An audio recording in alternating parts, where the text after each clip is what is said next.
Em 2002, os trabalhadores chegaram ao poder no Brasil, quebrando o domínio da oligarquia que durou mais de 500 anos, desde os tempos do Império. Luiz Inácio da Silva assume a presidência da República. O trabalhador pensava que, com Lula, o país passaria a viver um novo tempo, a realização do sonho de liberdade de uma classe operária sofrida e explorada pelos patrões. Será que as peças finalmente estavam se encaixando? Eu creio que a maioria do povo brasileiro teve uma grande expectativa que o governo Lula, o governo que o PT construiu vencendo as eleições, seria um marco na modificação das condições de vida e de trabalho no Brasil. E exatamente se esperava que a vida mudasse e que o velho não continuasse governando o novo. Isso é evidente que o movimento das fábricas ocupadas no Brasil se desenvolveu sob a base dessa esperança da classe trabalhadora de que, enfim, tinha chegado a vez de começar a construir um mundo novo. No último comício de Lula em Santa Catarina, realizado no centro de Florianópolis, às vésperas de ser eleito no segundo turno, ele foi recebido por uma comissão de aproximadamente 90 trabalhadores de uma das maiores indústrias de plásticos da América do Sul, o conglomerado Cipla e Interfibra, localizado na cidade catarinense de Joinville, e a Flasco, que fica na cidade de Sumaré, interior de São Paulo. Os operários acabavam de deflagrar uma greve porque estavam com os salários atrasados, e quando recebiam alguma coisa, o dinheiro vinha em suaves prestações. Na Cipla eu entrei em 98 como operador de máquina, e daí a partir de 2000 eu era eletricista de manutenção. E daí tive 10 anos trabalhei 10 anos lá e 8 anos exercendo a profissão de eletricista de manutenção. Você passou por todo esse processo, qual é a avaliação que você faz, desde o tempo que tinha um dono, depois houve a ocupação, até a intervenção, qual é a avaliação que você faz desse período? Bom, eu entrei em 98 lá e já estava passando por um processo de falência, né? A coisa chegou a um limite extremo, assim, onde a gente recebia 30, 40 reais por semana. Vi muitos companheiros ficarem sem pagar aluguel, sem pagar luz, água e todas as dívidas que você tem do mês, né, mensais, né? Nós vivíamos de cesta básica, eram os parentes que nos davam, tinha salário, então recorria aos parentes, aos amigos para ter cesta básica, luz cortada, água cortada. Foi uma barbaridade que nós não queremos assim, mas nem lembrar, né? Meu Deus, as pessoas corriam no final da noite, eu trabalhava das 1h30 às 10, corriam lá no mural para ver quanto o cara tinha posto no mural para eles. Daí, conforme a cara e agora no freguês, eles colocavam o 10, o 20 naquela época, né? 10 ou 20 reais? É. Conforme o que era mais cotado, que o chefe ganhava mais, e aqueles outros não ganhavam mais. Tinha pessoas que não ganhavam nada. Estudos revelam que no Brasil, uma pessoa gasta, em média, por mês, meio salário mínimo para sobreviver. As migalhas pagas por mês aos trabalhadores da Cipla, Interfibra e Flasco mal alcançavam 10% do salário mínimo. No comício de Florianópolis, Lula chegou a ser protegido pela Comissão dos Trabalhadores em Greve, que formaram um cordão de isolamento para que ele subisse ao palanque. Os operários estavam aqui para entregar uma carta ao candidato a presidente, pedindo para que ele ajudasse a resolver o problema, salvando mais de 1.000 empregos dos trabalhadores das 3 fábricas. E quem garantiu a segurança, a chegada dele ao palco, sua saída, garantiu o comício, foi uma segurança organizada por 93 trabalhadores da Cipla e da Interfibra, no momento onde nós entregamos a ele uma carta, assinada por centenas de trabalhadores, dizendo que nós apoiávamos a sua candidatura a presidente e esperávamos que ele, como presidente, apoiasse a salvação dos empregos dos trabalhadores e a conquista dos direitos não cumpridos pelos patrões. Com a garantia de Lula de que o problema seria resolvido, os operários da Cipla, Interfibra e Flasco mantiveram a greve. Trabalhadores e trabalhadoras passaram dias e noites na frente das fábricas, sofrendo todo tipo de pressão e da ação da polícia. Seu Domingos, na época, era operador da Interfibra. Conta que os operários tinham que ir atrás de comida para manter a greve. Surgiu assim uma oportunidade de fazer uma greve com uma liderança bastante assim, liderança forte de fora que veio nos ajudar.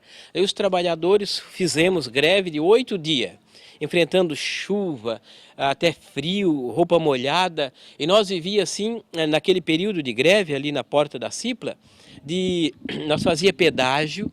Eu ia, por exemplo, assim, no supermercado comprar pão, pedir pão. Nós vivemos aqueles 8 dias ali de pão e salsicha e essas... Uma grande mendicância. Mendicância, exatamente. É bem que o povo era solidário e nos ajudava com a cestinha lá no pedágio. Não se tratava de uma greve de trabalhadores por melhores salários, mas para receber os salários atrasados. Recebi férias, 10º, essas coisas ficou na justiça. A origem da queda desta potência na produção de produtos plásticos é explicada pela má administração e o desvio de recursos, que deveriam ser aplicados na produção, deixando para trás uma enorme dívida trabalhista. A Interfibra estava parada, sem produzir, há 4, 5 meses. A Cipla, que já tinha tido 7 mil operários, faturava 15 milhões de dólares por ano, por mês, ela estava em direção a fechar. Tinha alguns milhares de reais de faturamento, diminuindo em direção a fechar. O patrão já não pagava mais nada, os proprietários já não pagavam ninguém, nem recolhiam impostos, nem direitos sociais, nada. E chegou um momento em que esses trabalhadores, não podendo contar com o seu sindicato, vieram bater no gabinete do vereador petista, Adilson Mariano, e pedindo para que intercedesse e resolvesse essa questão junto aos Bate-Shower, que eram os donos à época das fábricas. Não havendo qualquer tipo de negociação, foi feita uma greve de 8 dias, e a partir de 8 dias, para que houvesse o retorno à produção, houve então a celebração de um acordo coletivo de trabalho. Os operários definiam em assembleias os próximos passos que tomariam no comando das fábricas.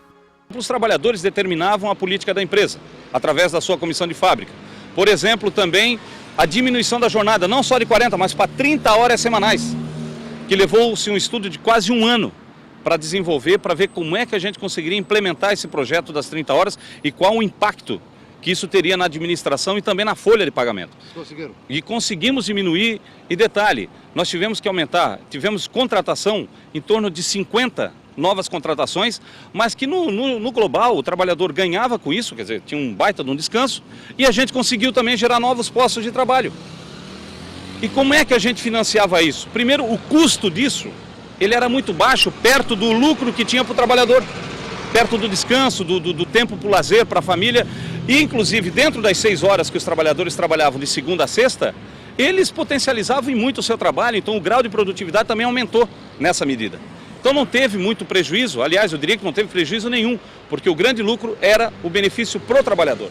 A alegria era tanto no rosto dos trabalhadores, trabalhavam contente, alegre, porque as decisões eram feitas em reuniões, as decisões não eram assim fechadas, era sempre aberta no diálogo, na transparência e na compreensão. Eu fico contente, né, porque tem assembleia para discutir as coisas que estão acontecendo na fábrica geral, a fábrica geral, para todos os trabalhadores. Todo mundo ficava sabendo, era feita assembleia geral de sempre, assembleia de turnos, e sempre teve bastante transparência. Essa conquista que foi aprovada numa conferência pan-americana ocorrida em dezembro de 2006, aqui no prédio da Cipla, onde teve 800 delegados que vieram de vários países do mundo, do Brasil inteiro, sindicalistas, lideranças dos movimentos populares, sociais, políticas e tal. E no dia da abertura do evento, numa Assembleia Geral dos Trabalhadores, foi aprovado essa medida das 30 horas. Companheiros trabalhadores da Cipla que estejam favoráveis à aprovação do acordo coletivo de trabalho de redução da jornada para 6 horas por dia, 30 horas semanais, por favor, levante o braço. Mantenha o braço levantado. Companheiros, aprovado por unanimidade.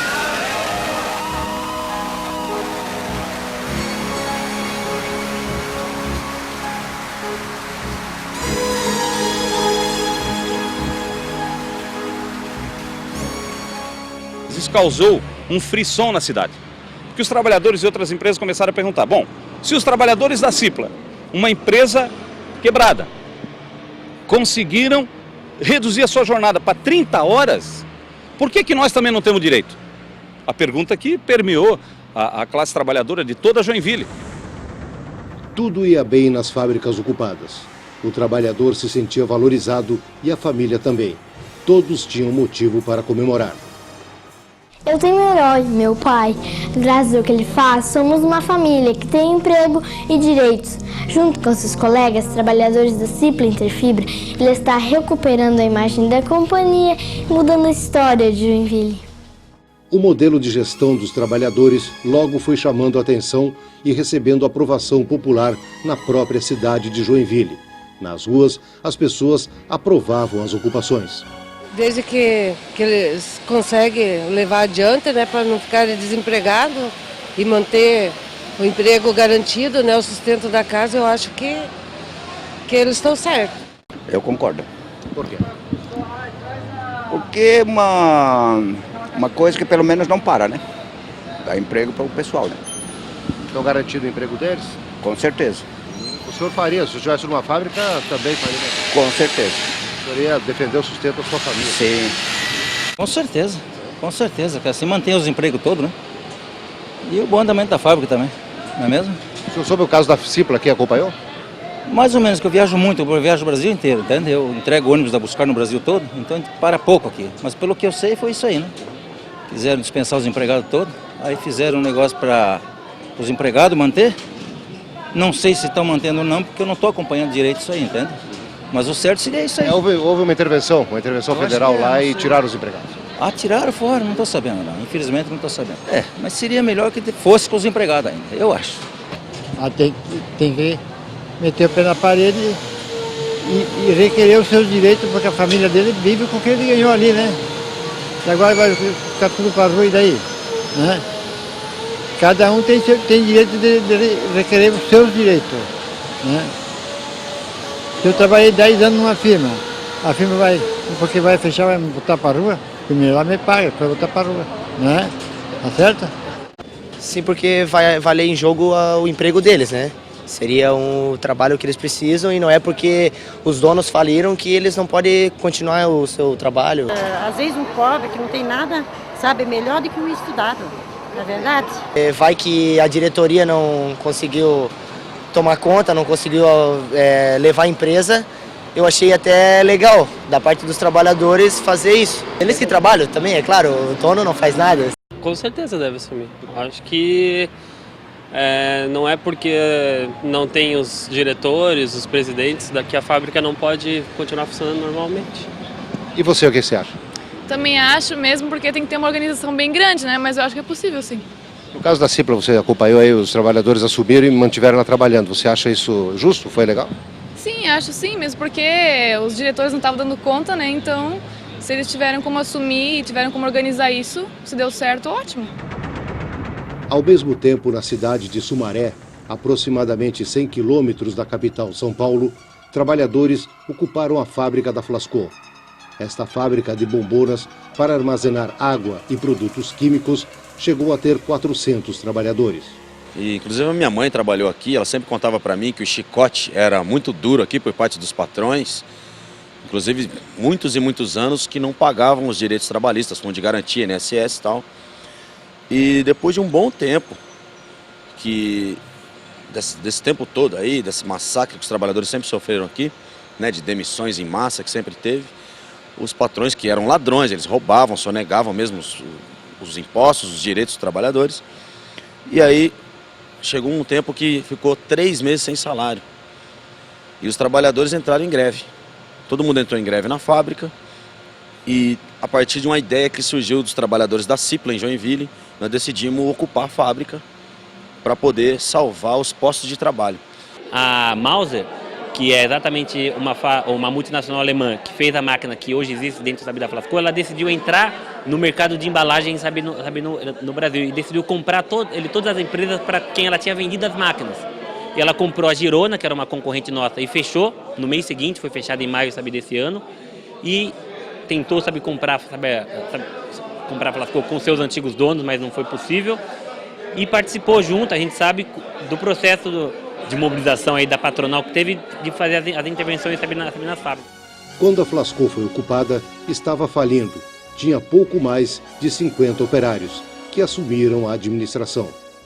Avançou, assim, a vivência social nossa mudou, porque primeiro nós era abandonado, não tinha NS, não tinha 13º, fera, tudo atrasado, e hoje a gente já está conseguindo receber o salário, conseguindo recolher os nossos direitos, que é dinheiro do trabalhador, e também hoje a Flasco se transformou no Senai, que a gente aprende muitas coisas. Nós estamos mostrando para todos os trabalhadores do Brasil, não só no Brasil, para o mundo inteiro, né?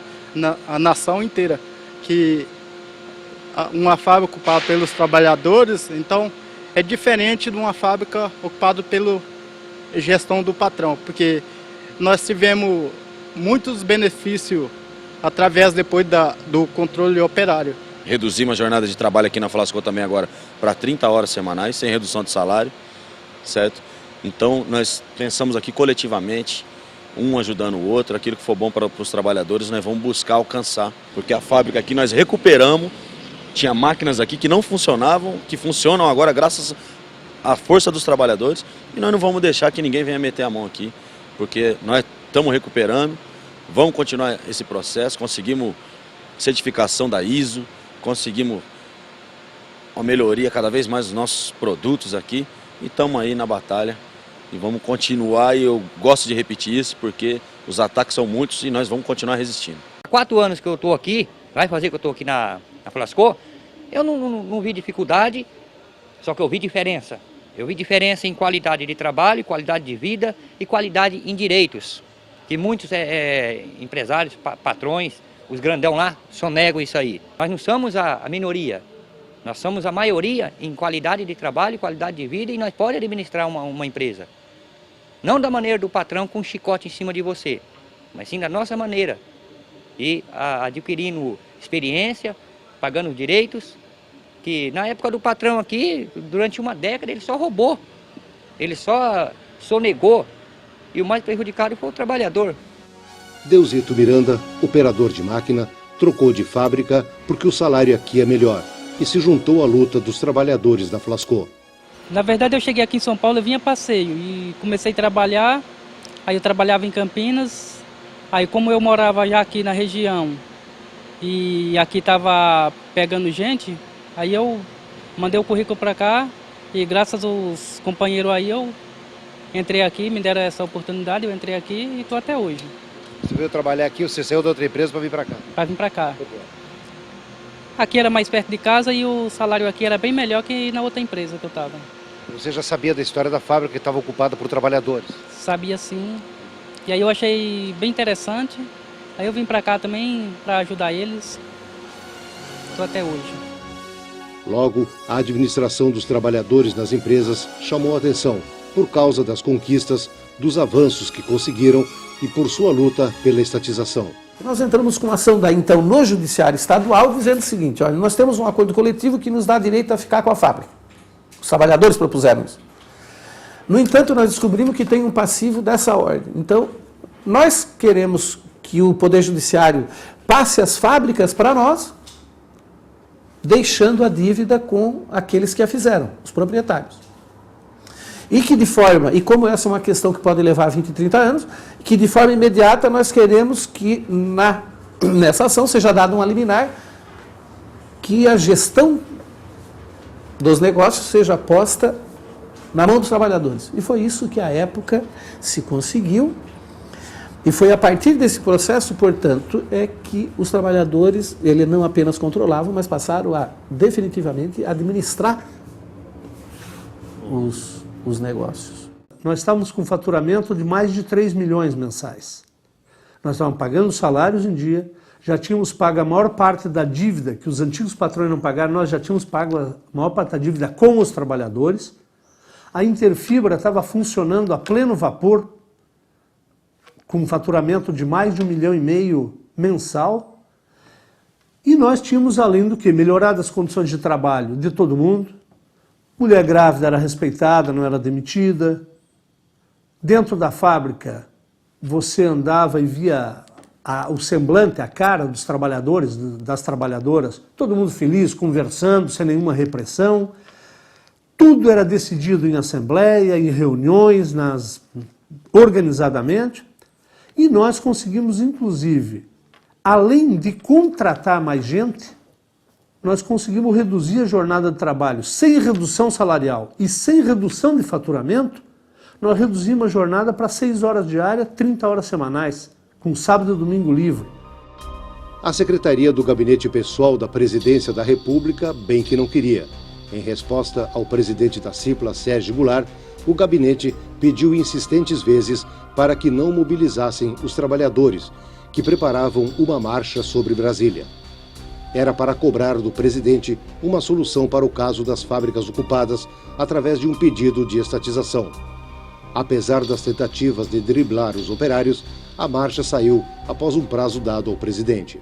Imediatamente depois das eleições, nós nos dirigimos ao governo para que ele cumprisse a promessa. Diz que nos apoiaria, nós o elegemos, junto com os milhões de trabalhadores do Brasil, agora cumpra. E começamos a ter que nos dirigir a Brasília e, seguidamente, postergados pelo governo, Finalmente fizemos uma caravana a Brasília, com cerca de 400 trabalhadores. E isso é um esforço fenomenal, porque são milhares de quilômetros, uma semana inteira de viagem, de ida, de volta. E fomos a Brasília para ser recebidos pelo presidente. Não queriam nos receber, terminaram nos recebendo pela manifestação que nós fizemos em Brasília também, e começaram o que os trabalhadores chamam de enrolação, porque criou-se uma comissão, essa comissão passou para outra, ia para o Ministério, para a Economia Solidária, que de solidária não tem nada, depois ia para a Previdência, ia para o Ministério da Casa Civil. Em 2005, o movimento das fábricas ocupadas ajudou a organizar na Venezuela o primeiro encontro latino-americano das fábricas recuperadas por trabalhadores. Aliás, nesse dia, o presidente Hugo Chávez fez o seu discurso usando um boné das fábricas ocupadas. Cipla, Interfibra, Flasco, são todas empresas de Brasil.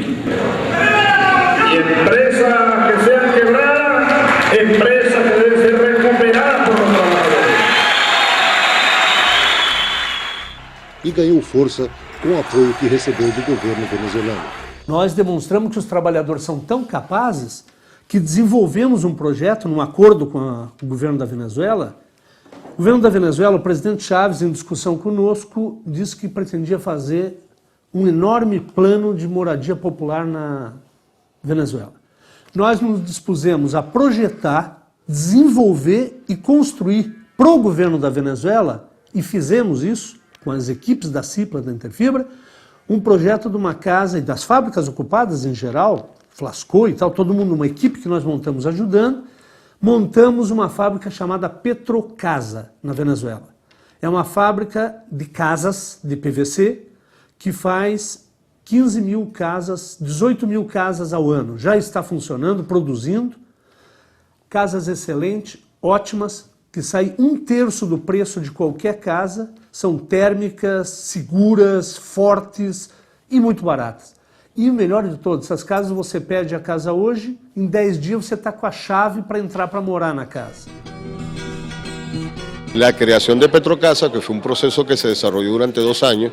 Durante 2 años se estuvo creando la fábrica, trabajando con el apoyo de los compañeros de Cipla, que no solamente diseñaron la fábrica, sino que nos ayudaron en el proceso de instalación de la fábrica, nos ayudaron en el proceso de las compras de la maquinaria y nos ayudaron en el proceso de instalación del proceso productivo.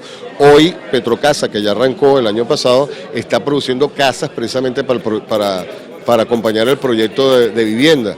Y estamos en un proyecto de desarrollar 9 fábricas equivalentes a Petrocasa, ¿no? Precisamente para atacar todo el problema de vivienda. Yo creo en un país que tiene capacidad para producir plástico, nos independiza de la dependencia de los materiales de construcción que generalmente teníamos que importar. O sea, eso es una demostración de solidaridad concreta que gracias a los compañeros de Cipla se hizo posible en Venezuela. Avanços como a redução da jornada de trabalho para 30 horas e o acordo com a Venezuela foram a gota d'água para que o empresariado iniciasse a costura, articulando uma intervenção nas fábricas ocupadas. Paulo Scaff, presidente da Fiesp, deu entrevista ao jornal Estado de São Paulo, dizendo que é inaceitável essa ingerência do governo Chaves nos interesses internos brasileiros e o seu relacionamento de apoio às fábricas ocupadas Cipla, Interfibra, Flasco. Durante várias vezes nós tentamos um contato com o presidente Paulo Scaff, da Federação das Indústrias do Estado de São Paulo, mas fomos informados que ele não tem agenda para nos receber. Então resolvemos vir aqui na Fiesp, que funciona nesse prédio, na Avenida Paulista, em São Paulo, para tentarmos uma brecha na agenda do presidente.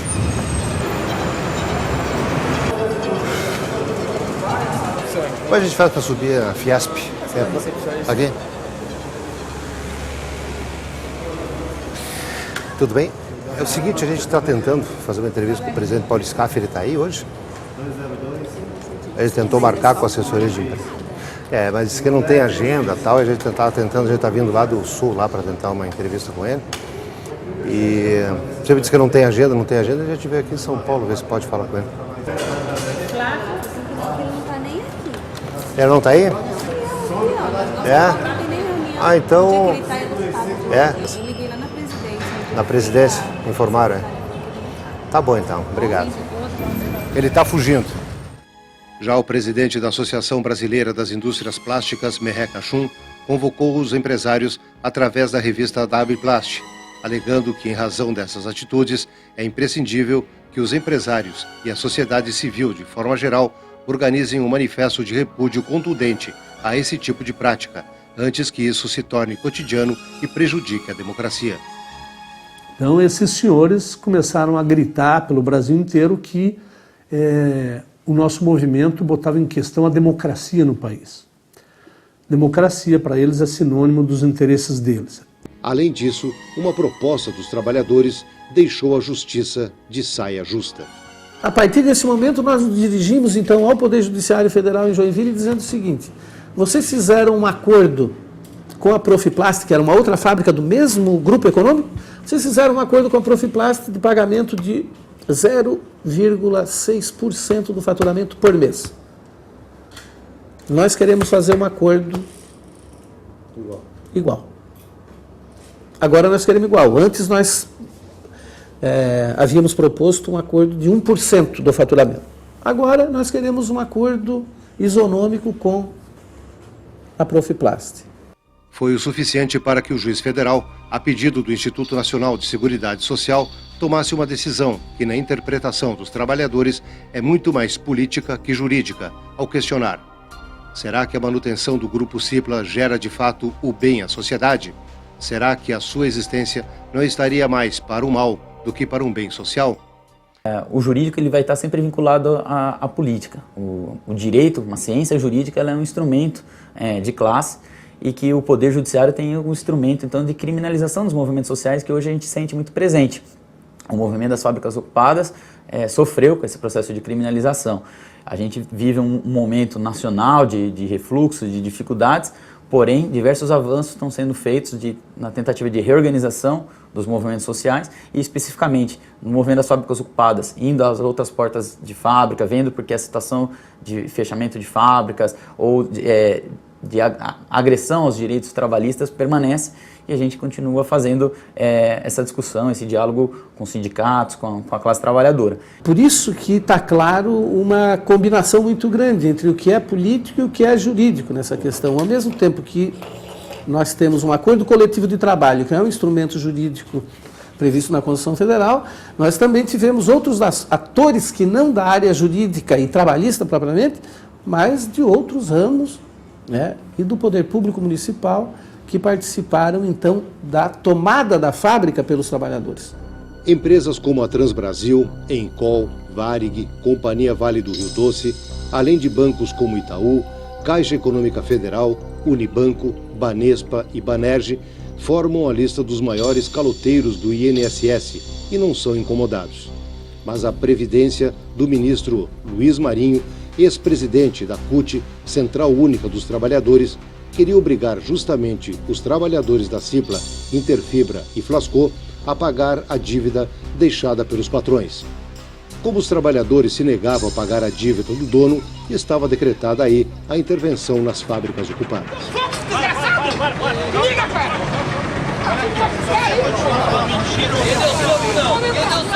Opa, pera, ninguém avança aqui. Ninguém avança.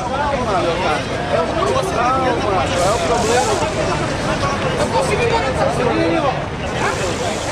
Em 31 de maio de 2007, 150 homens da Polícia Federal arrancaram do interior da Cipla os líderes da comissão de fábrica e empossaram um interventor nomeado pela Justiça.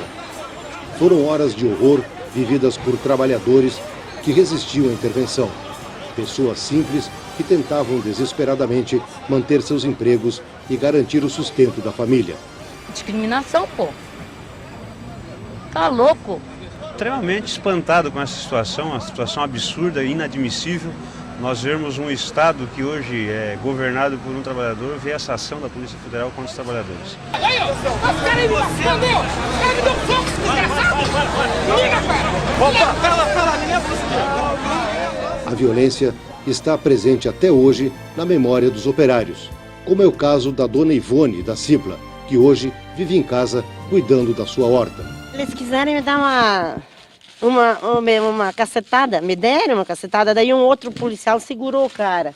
Tava aquele alvoroço lá na frente, fui para entrar, um cara lá quis enfiar um cara em cima de mim, daí a turma chegaram e juntaram o cara e tiraram para fora.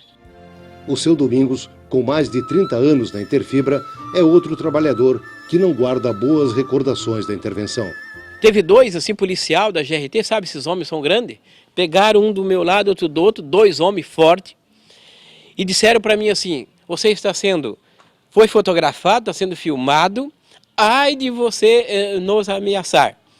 Aí eu disse, não, eu sou do bem, eu falei para ele, eu sou do bem, e disseram também sou. Daí falaram assim, o seu Wesley quer falar, que é o Ranoldo Wesley, quer falar com o senhor. O interventor quer falar com o senhor. Mas na verdade era mentira, ele queria me tirar para fora. Daí, para minha surpresa, que eu fiquei indignado, é que eu recebi uma carta dizendo assim, o senhor Domingos da Rosa está proibido entrar em nosso Parque Fabril. Entenda bem, está proibido entrar em nosso Parque Fabril. Eu fiquei indignado porque quem trabalhou 31 anos, 1 mês e 20 dias, o dono sou eu, não aquele homem que escreveu a carta, que chegou lá pela primeira vez, que nem me conhecia. A perseguição aos trabalhadores foi tanta que alguns, mesmo fora da empresa, ainda têm medo e preferem não mostrar o rosto ao recordarem os horrores da desocupação. Mas não da forma que foi, não policiais pulando o muro e enfrentando e daquele jeito armados, porque não era nenhum bandido ali, eram tudo trabalhadores. Né? Nós só estávamos ali trabalhando para retirar o nosso salário. Ninguém estava ali para roubar, para matar, do jeito que a gente foi tratado, não. Eu não esperava dessa forma, não. A gente esperava que viesse de outra forma, de repente com um diálogo e outras formas, assim, né? Mas não dessa forma, através de Polícia Federal ali invadindo, que parecia um bando de bandido que estava ali dentro. No dia da intervenção, me ligaram aqui 7 horas, vem pra cá, que eu era membro da comissão de fábrica, né? Vem pra cá que a polícia tá aqui. Chegando lá, tava parecia uma guerra. Entramos dentro da empresa, tal. E daqui a pouco eles começaram a tirar nós. O pessoal da comissão vai pra fora. Depois da intervenção, veio a retaliação. Os trabalhadores que faziam parte da comissão de fábrica e que, portanto, exerciam liderança dentro da indústria, começaram a ser demitidos. E depois me demitiram, daí por justa causa também. Né? Quando a gente recebeu a carta. Você era membro da comissão? Porque eu era membro da comissão. E com todos os demais membros da comissão você é a mesma coisa? Não. Aí tem contradição, porque os membros da comissão que foram demitidos só foram aqueles membros que eles consideravam membros políticos. Quando eu fui para a rua, que eu fui falar com as pessoas lá, eu citei isso, né? Eles me falaram que não, mas a gente sabe que, porque o seu Stick, que foi junto comigo, ele nunca foi uma pessoa de se envolver, mas eles sempre botavam um que era envolvido com a comissão e outras pessoas que não eram envolvidas com nada. A notícia da intervenção se espalhou rapidamente através da imprensa, seguida de protestos em vários países, como este, na frente da Embaixada do Brasil na Inglaterra. vai carregar orgulho, ter o coração. Este documentário, produzido por jornalistas turcos, acompanha a marcha de 200 quilômetros até Brasília, realizada em abril de 2005 pelos trabalhadores do Movimento Sem Terra e Movimento das Fábricas Ocupadas, exigindo reforma agrária e a estatização das fábricas. Os jornalistas mostram o cotidiano e a ação dos trabalhadores nas fábricas da Cipla, Interfibra e Flasco. O documentário virou o best-seller Sem Patrão e traz na abertura um texto do coordenador do Movimento Nacional das Fábricas Ocupadas, Sérgio Goulart. A mídia internacional abriu espaços para a defesa do movimento. Neste programa na Telesur da Venezuela, Sérgio Goulart teve todo o tempo que precisava para, ao vivo, denunciar a perseguição do governo brasileiro aos trabalhadores. A ação judicial é apenas uma maneira que o governo do presidente Lula e os grandes industriales e as multinacionales em Brasil estão encontrando de parar ao movimento obrero. E agora estão allanando fábricas, ocupando militarmente y amenazando de prisión a todos los dirigentes elegidos por los trabajadores. El movimiento obrero, el movimiento de los trabajadores sigue ampliando su fuerza, pero sobre fuego fuerte de esta coalición gubernamental empresarial. A revista Veja, como sempre, só dando um lado da notícia, não poupou munição para defender o empresariado e combater o movimento das fábricas ocupadas. Nesta reportagem, dispara contra os líderes do movimento e estampa uma foto do interventor Reinaldo Wessler dentro da fábrica, dizendo que tudo ia bem, esnobando, um mês depois da intervenção, números fantásticos de crescimento da Cipla, evitando dizer que esse crescimento deu-se no período de ocupação dos trabalhadores. O interventor faz o pedido salarial de R$ 86 mil por mês. O salário dele seria na ordem de 45 mil e o restante para a equipe dele que trabalhava, né, nessa auditoria. O salário, somando os salários dos dirigentes, não dá o salário do interventor hoje. Tentamos buscar a explicação do interventor, mas já na portaria da Cipla, a orientação dada ao porteiro e ao segurança era de que ele não tinha tempo para falar com a gente. Renault tá aí, não? Tá aí o seu Renault? Tá, só que ele não pode atender hoje. Não pode atender porque eles já falaram com ele? Na imprensa, né? Exato. Mas ele está aí, ele tá aí, só que não pode atender. Ele ficou sabendo que a gente tinha vindo aqui, não, disse que não, já avisou que não podia. Pediu para deixar ele contar. Sem a liderança dos operários na Cipla e Interfibra em Joinville, o interventor partiu para tomar a fábrica da Flasco em São Paulo, pensando que seria fácil. O tiro saiu pela culatra. Ele foi expulso pelos trabalhadores em meio a um tumulto causado por ele na frente da fábrica. Os trabalhadores pediram para que ele se retirasse. E ele falou que saiu, né? Foi até um pouco conturbado, mas a partir do momento que quando ele saiu, ele dizia que iria voltar e, na verdade, ele nunca mais voltou. Vamos resistir, o que deve é. E o interventor que veio aqui uma vez, expulsamos ele. Vim de novo, nós vamos expulsar de novo. A Flasco, que completa 5 anos de ocupação, luta para conseguir matéria-prima para a fabricação dessas bombonas. Há um boicote dos fornecedores que querem vender em grande escala. O grande problema hoje é conseguir matéria-prima por 2 fatores principais. O primeiro é dinheiro, porque esse setor a gente trabalha bastante com matéria-prima reciclada, é um setor que as pessoas compram matéria-prima à vista e é bastante caro. E você não tem como, sem capital, vendendo a prazo, porque você na hora de vender só vende a prazo, porque o mercado todo pratica prazo de 30 a 40 dias, você tem que esperar 30 dias para receber e pagar antes. A Confederação Nacional dos Químicos, que por unanimidade se posicionou contra a intervenção das fábricas, reúne todos os trabalhadores do ramo químico, plástico, borracha, vidro, papel, papelão e petroleiros. A CNQ se mobiliza para ajudar os trabalhadores da Flasco a conseguir matéria-prima. Que a Confederação está disposta a organizar um seminário em conjunto com eles, com esses grandes empresários do setor petroquímico, para a gente encontrar uma resposta para que eles possam comprar com menor preço, quer dizer, tirando eles como um pequeno mercado, porque eles são trabalhadores. Sei das dificuldades que esse setor tem na compra da matéria-prima do setor petroquímico, ainda mais agora com a conjuntura aí que vai se colocar duas grandes petroquímicas no Brasil, uma é a Braskem, a outra é a Unipar, quer dizer, vai ficar muito mais fechado, e sei que eles não têm condições de chegarem lá e comprar grandes toneladas dessas unidades. Os químicos apoiam o movimento por causa dos resultados que os trabalhadores conseguiram nas ocupações, o que serviu de exemplo para outras categorias. Duas experiências colocadas em prática, tanto pela CIPRA e tanto pela Frasco, nos chamam a atenção.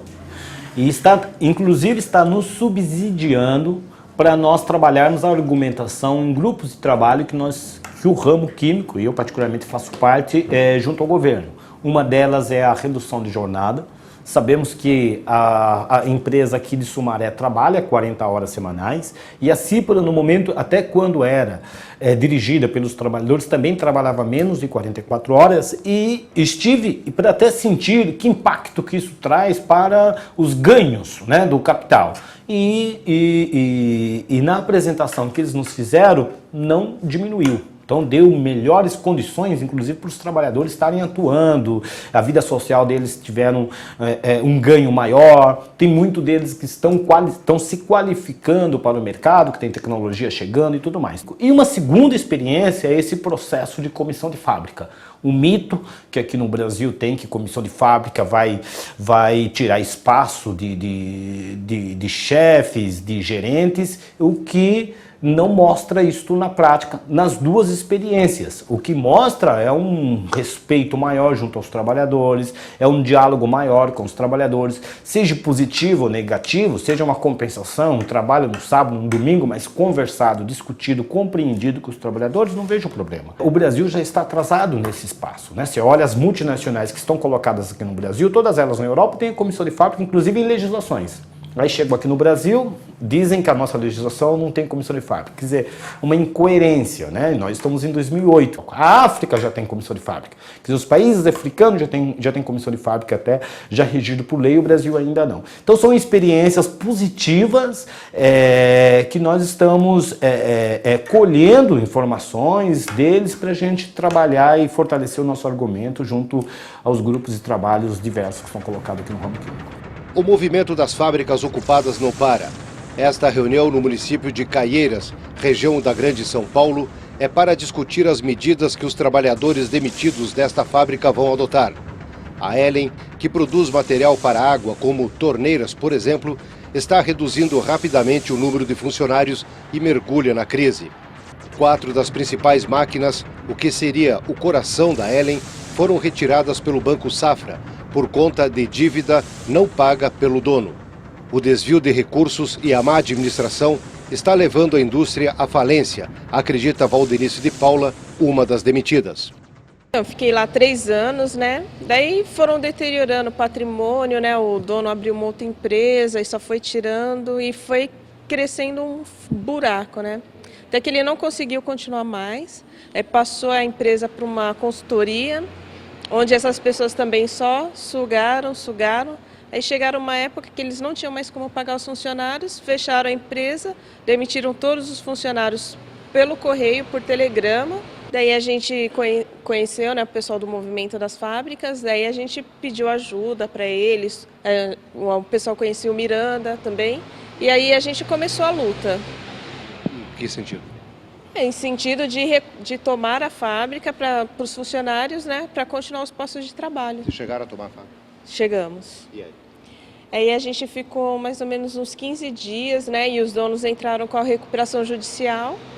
Daí eles chamaram a polícia, onde a gente teve que se retirar da empresa. Porque quando os trabalhadores conseguiram ter uma perspectiva de alguma solução, ou pelo menos de manter seus postos de trabalho e seu salário, foi nos 15 dias que os trabalhadores tomaram a produção e conseguiram, através disso, pelo menos ter o mínimo de rendimento. Infelizmente, o patrão continua numa boa, e os trabalhadores, alguns desempregados, outros empregados, mas sem receber seus direitos e sem terem a sua dignidade respeitada.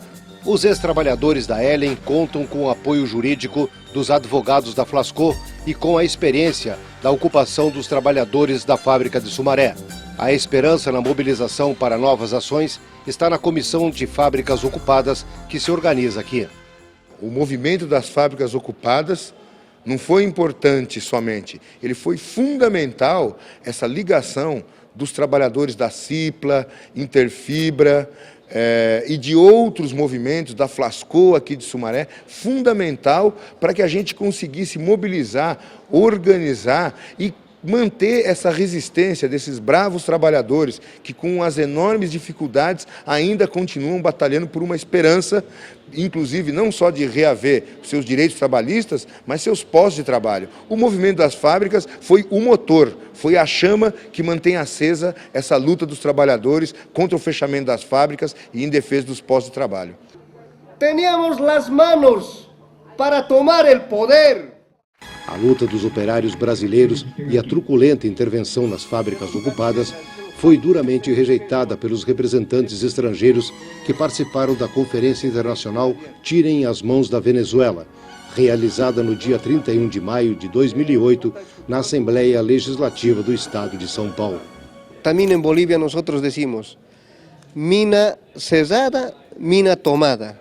Ou seja, uma empresa minera que se cierra porque se agotó el yacimiento o algo, es tomado inmediatamente por los trabajadores para que sea explotado por los trabajadores. Entonces esperamos que en Brasil, en otros lados, las fábricas ocupadas se tome de manera muy responsable. Si eso es así, nosotros saludamos y apoyamos como mineros asalariados. El Cipla, Flasco, Interfibra, y hemos visto los obstáculos que se le presenta a través de la burocracia del Estado, la falta de apoyo revolucionario que tienen que tener estas empresas por parte de un presidente obrerista, ¿no?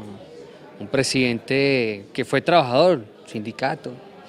Entonces nosotros hemos visto que bueno, es necesario reagrupar las fuerzas en Brasil, la clase obrera, los estudiantes, como para que jueguen un papel fundamental los campesinos y hacer una lucha unida. Yo pienso que de ahí nace la punta de lanza que pueda profundizar el proceso de mantener estas empresas ocupadas y poder permitir que se desarrollen otras ocupaciones de las distintas empresas en Brasil que tienen este tipo de problemas. El problema de las fábricas ocupadas es de que no hay legislación.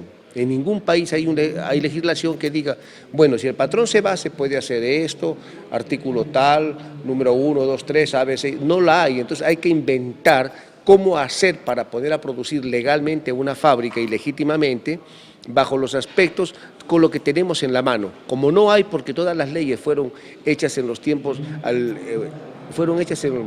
hace mucho tiempo por las burguesías de aquel entonces, por el sistema capitalista inspirado netamente en ganancias dinerarias, no hay nada de eso, entonces hay que hacer de nuevo todo. Para nosotros es muy importante que en Brasil se consolide la fábrica recuperada porque es un aporte demasiado importante para el Paraguay que fábricas recuperadas del Brasil nos estén asesorando en este sentido. Y para nosotros este proceso de recuperación de empresas, de fábricas y de consolidación de eso nos parece importantísimo y de vital trascendencia para las fábricas recuperadas en Paraguay, que es de mucho aporte.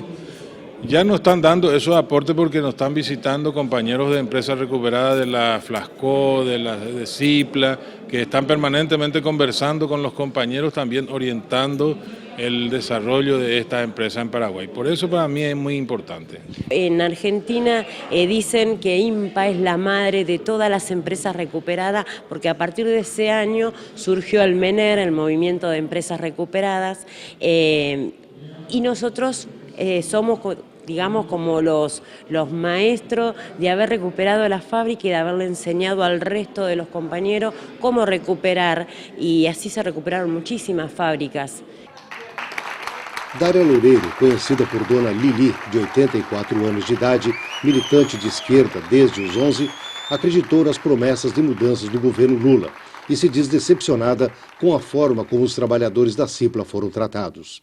Eu lamento que o nosso governo do PT, mande a Polícia Federal e para Santa Catarina fechar, para pôr o pessoal lá, né?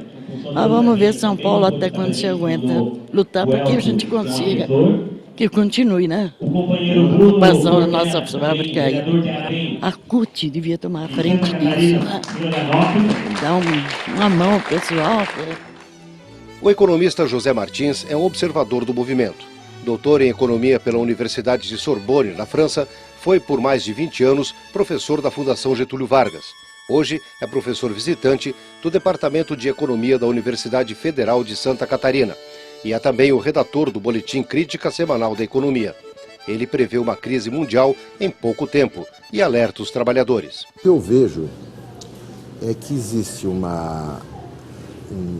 final de um ciclo econômico, né, que começou por volta de 2003, a economia mundial cresceu muito e agora está se esgotando novamente e está se reapresentando a possibilidade de uma grande crise econômica do setor produtivo mundial, começando pela China, atingindo os Estados Unidos, o coração do sistema, e chegando finalmente na América do Sul e no Brasil com uma força redobrada.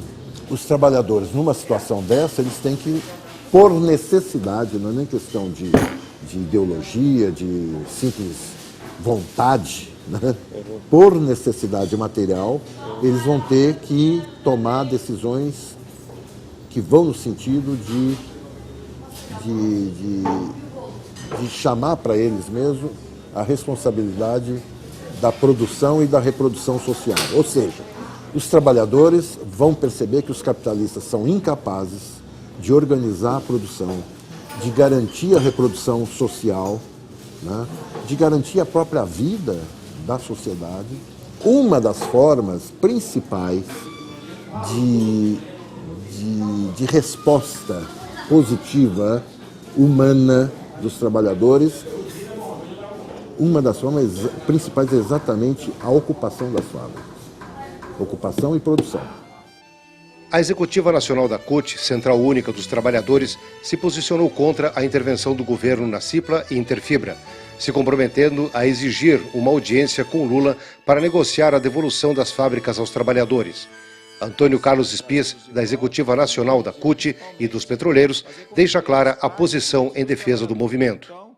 Qualquer vacilo que haja do patronato, de banqueiros, de empresários, no trato com o direito do trabalhador, e se o trabalhador percebe a oportunidade que pode ocupar, né, as empresas para exigir respeitabilidade aos seus direitos, e se tiver estratégias de continuar a produção, o que a história tem mostrado é que as empresas vão muito melhor na mão dos trabalhadores do que na mão dos patrões.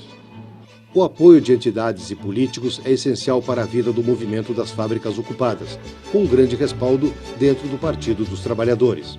Acho importante que os trabalhadores, conscientes da necessidade de se assegurar a oportunidade de trabalho, possam realizar movimentos que visem a sobrevivência das empresas. O caso Cipla, como da Interfibras, da Flasco, constitui algo que guarda semelhança. Os trabalhadores, conscientes de que estava a empresa por fechar, por problemas junto aos seus credores, resolveram fazer um movimento social no sentido de dizer, olha, nós aqui queremos continuar trabalhando e vamos realizar esforços para que esta empresa possa se reorganizar e, inclusive, estar pagando os seus fornecedores, os seus credores e, de alguma forma, manter, portanto, a oportunidade de trabalho. É um movimento, primeiro, legítimo. É importante organizar os trabalhadores para pensar, se organizar e construir experiências produtivas, experiências econômicas, experiências que relações de produção possam ser diferentes de formas tradicionais, de produzir os bens materiais, de produzir as mercadorias. Portanto, é legítimo ocupar fábricas falidas, fábricas que deixaram dívidas enormes para o fisco, ou seja, para o governo, para o povo, deixaram de pagar, na área da previdência, passivos enormes por incompetência ou por desvio de finalidade ou por má gestão, inclusive, desses setores. Portanto, não é o debate entre gestão pública e privada, eficiência e ineficiência, ou que os trabalhadores são eficientes ou ineficientes. Por isso, uma fábrica ocupada pelos trabalhadores, onde eles que produzem a própria riqueza, podem construir uma gestão eficiente no comando da empresa. Evidentemente que quando o conjunto da classe operária se organiza no sentido de buscar as suas reivindicações, de buscar a socialização dessa riqueza, há uma organização por parte da classe burguesa que, de certa forma, ou melhor, ela efetivamente controla o Estado, porque o Estado é burguês, está a seu serviço, e esse Estado ele tem uma série de instrumentos, a polícia, né, o exército, a justiça, legislativo, executivo, e a burguesia não titubeia em utilizar esses instrumentos para combater e criminalizar os movimentos de trabalhadores que buscam avançar nas suas reivindicações. Inclusive, historicamente, deveríamos fazer estudos, investigações e fiscalizar melhor fábricas falidas, empresas falidas, porque muitas dessas empresas falidas é dinheiro público que foi por ralo, é dinheiro público que foi embora. E a intervenção judicial que veio, ela veio justamente para combater esse avanço dessa luta dos trabalhadores. Na medida em que eles pegam essa empresa sucateada, fazem ela produzir e, além de fazer ela produzir, criam um movimento em nível nacional e internacional de solidariedade entre os trabalhadores, e essa solidariedade cria o grande movimento que é o movimento Fábricas Ocupadas, que começa a ocupar fábricas no país, na América Latina, e criar um movimento de solidariedade entre os trabalhadores que passam por essa mesma situação.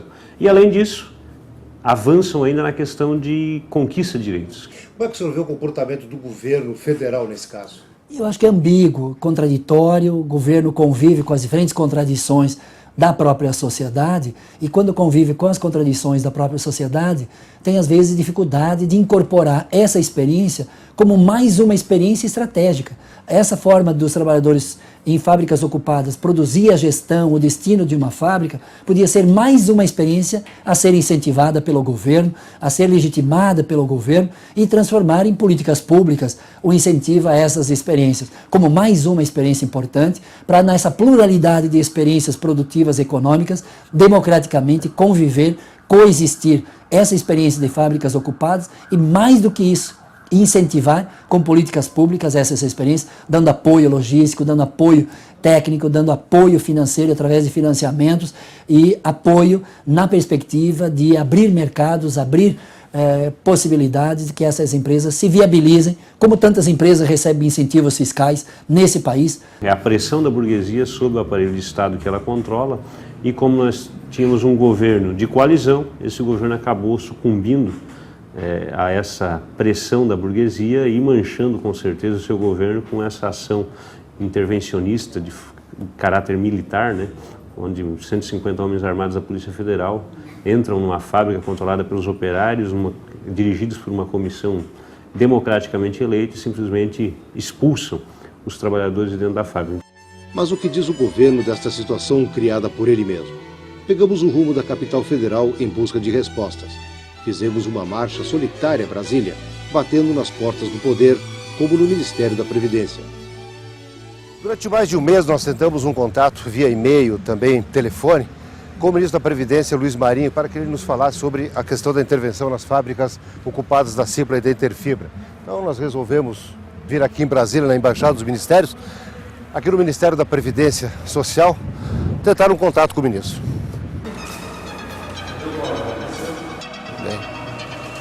E nada do ministro falar, diz o assessor de imprensa. A agenda dele está complicadíssima. Ele saiu agora de uma reunião do Conselho Nacional de Previdência Social e deixou a reunião no meio e foi para outras audiências. Na verdade, justificar que não tem agenda é uma forma de negar uma audiência ou uma entrevista. Já que o ministro Luiz Marinho não quis falar lá no Ministério da Previdência, nós viemos aqui para o Palácio do Planalto em Brasília. Vai ser a nossa última cartada, uma tentativa de conversar com o presidente Lula e o ministro Luiz Dulce. Na placa diz que aqui se marcam audiências com o presidente. Mas entre marcar e conseguir, há um longo caminho. Eu queria falar com a secretaria do ministro Dulce. Foram meia dúzia de ligações da portaria para os gabinetes do presidente Lula e do ministro-chefe da Secretaria-Geral da Presidência da República, Luiz Dulce. Uma série de dificuldades para romper a burocracia e conseguir que alguém falasse. O presidente é impossível e o ministro também. Ele não tem nenhuma coletiva, alguma coisa que eu possa, de repente, entrar e fazer uma perguntinha só para ele, não é essa coletiva hoje? Não tem nada. Pois é, ficamos aqui também na portaria. Parece que esse assunto é proibido aqui no Palácio Planalto. Se Lula, Marinho, Paulo Scaff pensaram que haviam se livrado do problema, se enganaram. Exatamente um ano depois da intervenção na Cipla e na Interfibra, a sentença da juíza do trabalho de Santa Catarina, Ângela Conrad, desmoraliza a intervenção e denuncia a caça às bruxas. Em certa altura, ela diz que as demissões fazem parte de uma perseguição ideológica. Uma indicação clara de que todos os trabalhadores que faziam parte da mobilização foram despedidos tão somente por integrarem a mobilização política, mandando o interventor pagar o que deve aos trabalhadores.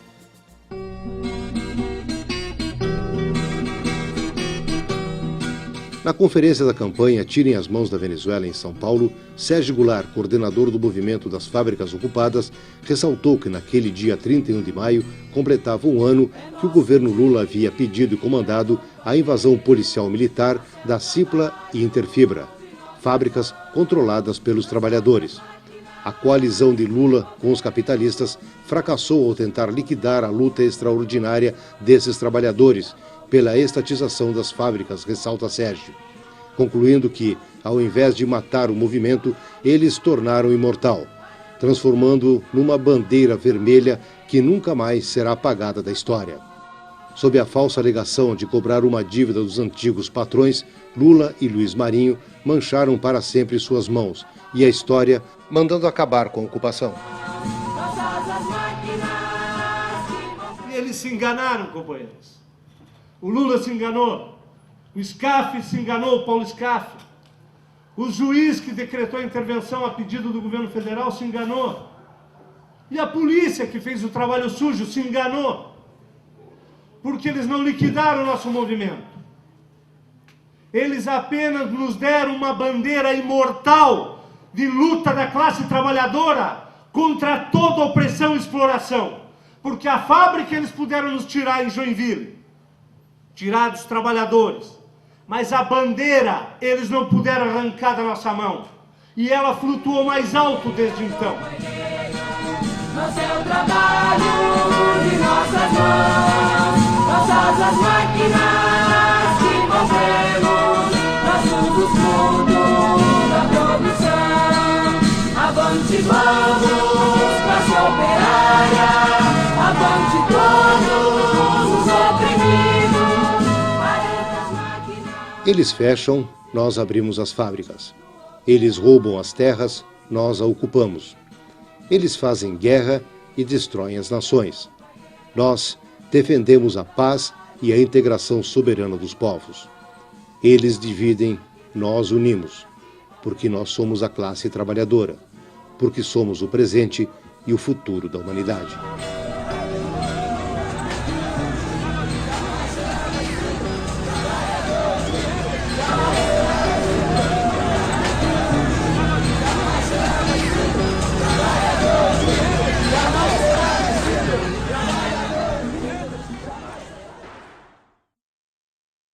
O movimento tem um mérito. Por exemplo, durante os 2 anos seguintes às ocupações em Joinville, não quebrou mais fábrica nenhuma.